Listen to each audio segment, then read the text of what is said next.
देखिए बच्चों, अगला प्रश्न आया था आपका कक्षा 10वीं हिंदी का 5वां प्रश्न। निम्नलिखित प्रश्नों के उत्तर एक वाक्य में लिखिए। प्रश्न है, गोपियों के अनुसार राजा का धर्म क्या है। उत्तर में क्या आएगा बच्चों? अपनी प्रजा का ख्याल रखें, उनका हित करें और अन्याय से उनको बचाएं।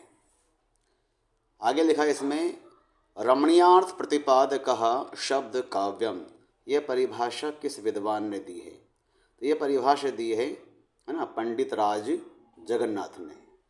अगला प्रश्न है, शास्त्रों में काशी किस नाम से प्रतिष्ठित है? तो शास्त्रों में काशी आनंद कानन के नाम से जानी जाती है। अगला प्रश्न है, महाराणा प्रताप शेर थे, वाक्य में निहित शब्द शक्ति का नाम बताएं। यह रहेगी आपकी लक्षणा शब्द शक्ति। अमोला किसे कहते हैं? तो आम का उगता हुआ पौधा अमोला कहलाता है। भोलानाथ अपने पिताजी को क्या कहकर बुलाते थे? यहाँ आएगा बाबूजी। अगला प्रश्न है प्रश्न क्रमांक 6, नई कविता की 2 विशेषताएं लिखिए। तो नवीन प्रतीकों का प्रयोग और मुक्त छंद की प्रधानता। इसका अथवा लिखा हुआ है, प्रगतिवादी काव्य के 2 कवियों के नाम, उनकी एक रचना लिखिए।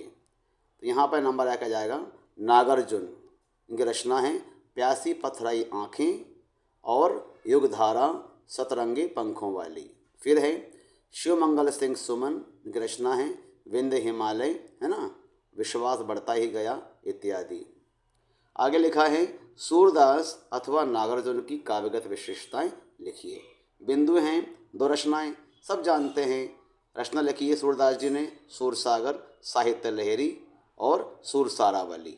ये क्या हैं? ये कृष्ण भक्त कवि हैं और सगुण काव्यधारा के प्रमुख कवि हैं। ठीक है, और इन्होंने वात्सल्य रस का कोना कोना झांका है, अर्थात वात्सल्य के ये चितेरे कवि हैं। कौन? सूरदास जी। इस प्रकार से इसमें भाव पक्ष बना सकते हैं।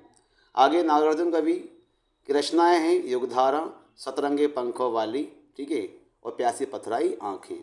ये क्या हैं? यथार्थवाद दृष्टिकोण के कवि रहे हैं, शोषितों के प्रति इनकी सहानुभूति रही है और राष्ट्रीयता का इनके कविताओं में प्रमुख भाव रहा है। इस प्रकार से आप भाव पक्ष बना सकते हैं। आगे हम बढ़ते हैं अगले प्रश्न को लेकर। इसका अगर आप देख सकते हैं यहाँ पे, रस के अंग लिखिए। रस के अंग जानते ही हम, स्थायी भाव, विभाव, अनुभाव और संचारी भाव। आगे लिखा है, मानवीकरण की परिभाषा और उसका उदाहरण लिखिएगा। प्रश्न है ना, उत्तर देखें, जहाँ मानव के गुणधर्म आदि का आरोपण निर्जीव वस्तुओं अथवा प्राकृतिक उपादानों पर किया जाए, वहाँ रहेगा मानवीकरण अलंकार।